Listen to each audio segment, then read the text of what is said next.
प्रिय छात्र, कक्षा 10 विषय गणित है और अभ्यास नंबर 4 है, जिसका नाम है द्विघात समीकरण। ठीक है, तो मैंने इसका एक फर्स्ट पार्ट बनाया था और उसमें मैंने यह बताया था कि किस किस महत्वपूर्ण बिंदुओं का आप अध्ययन करेंगे तो आपका यह अध्याय जो है लगभग समाप्त हो जाएगा। ठीक है, तो देखिए आज जो है इसमें द्विघात समीकरण ax² plus bx plus c बराबर 0 के द्वारा श्रीधराचार्य का समीकरण x बराबर -b प्लस माइनस करणी में b² माइनस 4ac बटा में 2a का निगमन करना हम लोग सीखेंगे। ठीक है, अर्थात इसका कहने का मतलब यह है कि देखिए यह जो है श्रीधराचार्य का सूत्र होता है और इस सूत्र के द्वारा हम किसी भी प्रकार के द्विघात समीकरण को तोड़ सकते हैं।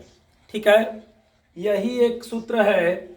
आप हर द्विघात समीकरण को गुणनखंड विधि के द्वारा यदि खंड करना चाहेंगे तो नहीं हो पाएगा, लेकिन श्रीधराचार्य एक सूत्र है, यह जो सूत्र है इसके द्वारा आप किसी भी प्रकार के द्विघात समीकरण का गुणनखंड कर सकते हैं। ठीक है, तो देखिए ये जो कक्षा 10 का जो अभ्यास नंबर 4 है, आपको इस सूत्र के द्वारा भी द्विघात समीकरण को गुणनखंड करने के लिए कहा जाएगा। तो चलिए उसी चीज को मैं बता रहा हूं। यहां पर सबसे पहले जो है हम लोग लिखेंगे हल, यहां पर लिखेंगे हल। ठीक है, अब देखिए क्या करेंगे, ध्यान से देखेंगे। देखिए इस द्विघात समीकरण को जो व्यापक रूप है इसे आप उतार दीजिए।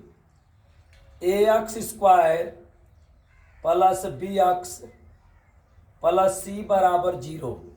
देखिए द्विघात समीकरण का जो अभ्यास नंबर 4 है, जितने महत्वपूर्ण टॉपिक है उस एक एक टॉपिक को मैं अच्छी तरह से समझाने के बाद प्रश्नावली 4.1 को हम लोग प्रारंभ करेंगे। ठीक है, तो द्विघात समीकरण का व्यापक रूप लिख दिए। जानते हम लोग क्या कर रहे हैं, ये श्रीधराचार्य का सूत्र है और यह सूत्र कैसे निगमन किया जाता है इसी को हम लोग पढ़ रहे हैं।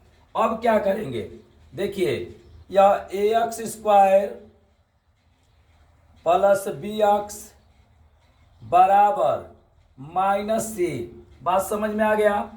द्विघात समीकरण का व्यापक रूप लिखेंगे ax² plus bx plus c बराबर 0 और यहां पर यह भी लिख दीजिए कि a is not equal to 0। ठीक है, अब देखिए यह ऐसा सूत्र है ना कि द्विघात के समीकरण के किसी भी प्रश्न का यह गुणनखंड कर सकता है। समझिए, अब देखिए क्या कह रहा है, ये व्यापक लिख करके सी को मैंने पक्षांतर कर दिया। अब क्या करेंगे, देखिए अब करेंगे नहीं, दोनों पक्षों में 4a से गुणा करने पर, देखिए उस सूत्र को याद कर लेंगे तो भी काम चल जाएगा, लेकिन कभी कभी बच्चों को सूत्र भूल जाता है प्रश्न में। तो यदि याद है तो ठीक है और नहीं याद है तो इसका यूज करके आप बना लेंगे। दोनों पक्षों में 4a से गुणा करने पर कर रहे हैं, इसको आप मान दीजिए ना समीकरण नंबर 1 अपनी सुविधा के लिए। दोनों पक्षों में 4a से गुणा करने पर कर रहे हैं 4a, इसको लिख दीजिए ax² प्लस bx बराबर 4a गुणे -c। अब क्या हो जाएगा, इस 4a का इसमें गुणा करिए तो 4a पर एक घात a पर एक घात तो हो जाएगा a² x²।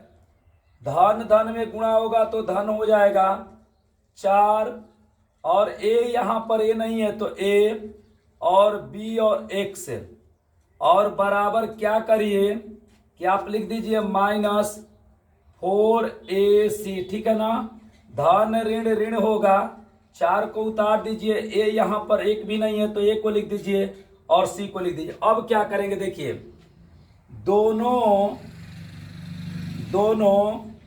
पक्षों में बी स्क्वायर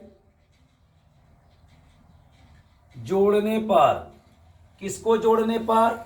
बी स्क्वायर को जोड़ने पर। तो जोड़ दे रहे हैं देखिए, 4a² x square plus 4ab और बी स्क्वायर इधर भी जोड़ दीजिए और बी स्क्वायर इधर भी जोड़ दीजिए।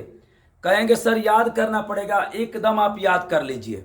याद कर लीजिए कि सबसे पहले सी को सबसे पहले द्विघात का व्यापक रूप लिख दीजिएगा, उसमें से सी को पक्षांतर कर दीजिएगा और दोनों पक्षों में 4 ऐसे ही आप गुणा करेंगे। उसके बाद क्या करा है कि दोनों पक्षों में बी स्क्वायर जोड़ने पर, ठीक है। तो देखिए मैं इस साइड में जोड़ दे रहा हूं, या जोड़ दे रहा हूं बी स्क्वायर अब बराबर, यहां पर क्या करें बताइए। देखिए यहां पर लिखे हैं -4ac। तो आप यह बताइए कि धन बी स्क्वायर यहां पर लिखें कि बी स्क्वायर यहां पर लिख दें। यहां पर बताइए कि पीछे लिखें। देखिए यहां पर लिखें तो भी जुट गया है और पीछे लिखेंगे तो भी समझ में आ जाएगा, लेकिन ऐसे लिखेंगे तो देखिए जो सूत्र है जिसको आप निगमन करना चाहते हैं उसके भीतर वाला आना प्रारंभ हो गया है, ठीक है। अब देखिए क्या करेंगे, ठीक है। तो मैंने दोनों पक्षों में बी स्क्वायर जोड़ दिया। अब एक चीज मैं बता रहा हूं, देखिए इसको जो है, ये जो इतना लिखा है, ये जो इतना लिखा है उसको आप ऐसे लिख सकते हैं 2ax और प्लस ये जो b है इसको ऐसे देखिए है 4 का वर्गमूल 2 a स्क्वायर का वर्गमूल a और x स्क्वायर का x, और जो b स्क्वायर है उसमें का एक b लिख दीजिए और बीच में धन लिख दीजिए क्योंकि हर जगह प्लस है, और ऐसे ही स्क्वायर कर दीजिए। कहेंगे क्यों सर? देखिए अभी इसका हम प्रसार करेंगे ना तो जो ये ऊपर वाला है ये आ जाएगा।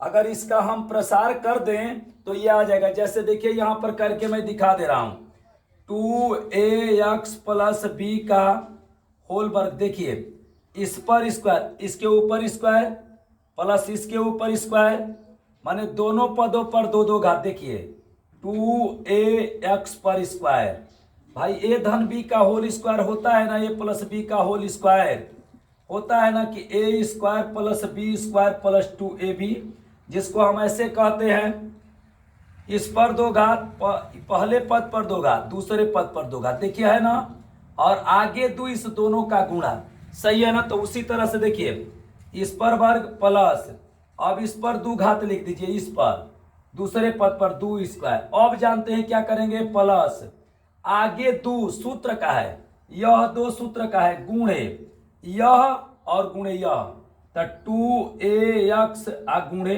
b। बताइए बात आपको समझ में आ रहा है? अब इसको करिए, 2ax पर होल स्क्वायर का मतलब 2ax गुणे 2ax, तो 2 दूना के 4, a में 1 का गुणा होगा a स्क्वायर एक्स स्क्वायर, तो यह हो जाएगा 4a स्क्वायर एक्स स्क्वायर और प्लस यह b स्क्वायर, अब प्लस 2 दूना के 4a, कहीं नहीं ये है b और x। अब इसे मिला लीजिए।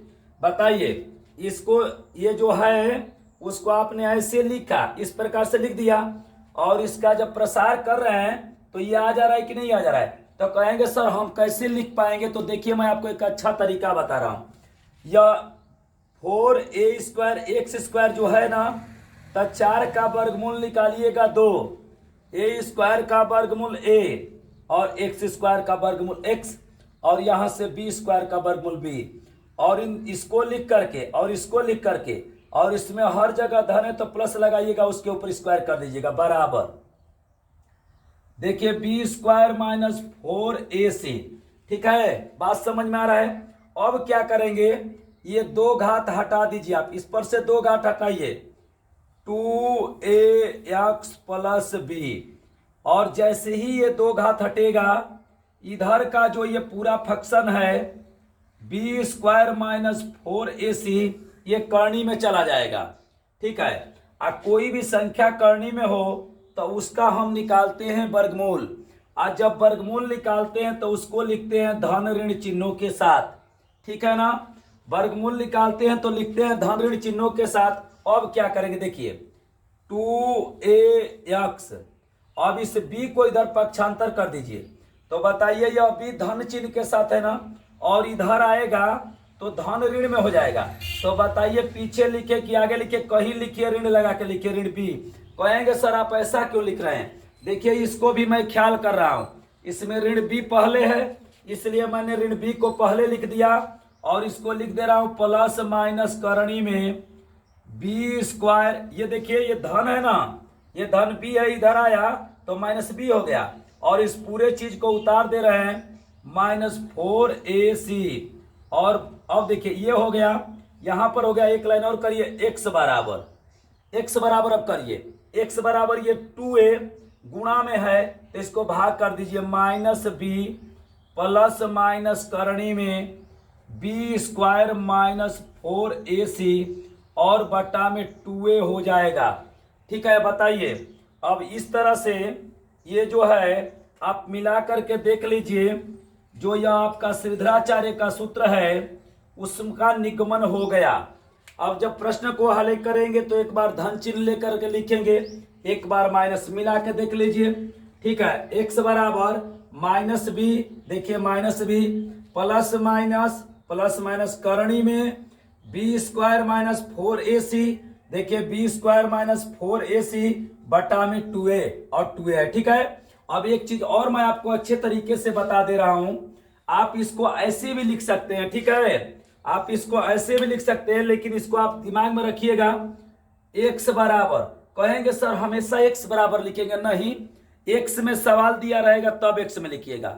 अगर x चर में सवाल दिया हो तो x में लिखिए, अगर y चर में दिया हो तो y बराबर लिखिए। देखिए -b प्लस माइनस करणी में, ठीक है, और ये ना जो b स्क्वायर -4ac है उसको d कहते हैं, d बटा में 2a। आप ऐसे भी इसे याद रख सकते हैं, लेकिन बाद में आप ऐसे याद कर सकते हैं bd, ये देखिए आसान तरीका है याद करने का, bda जैसे ब्लॉक में वीडियो होता है, ठीक है, ब्लॉक में नहीं वीडियो होता है, उसी तरह से आप o मत याद करिएगा, a याद करिएगा, और उसके आगे कहेंगे सर 2 है तो देखिए एक b है एक d है, तो आगे यहां पर 2 लगा दीजिएगा, क्योंकि ऊपर 2 है तो यहां पर 2 लगा दीजिएगा।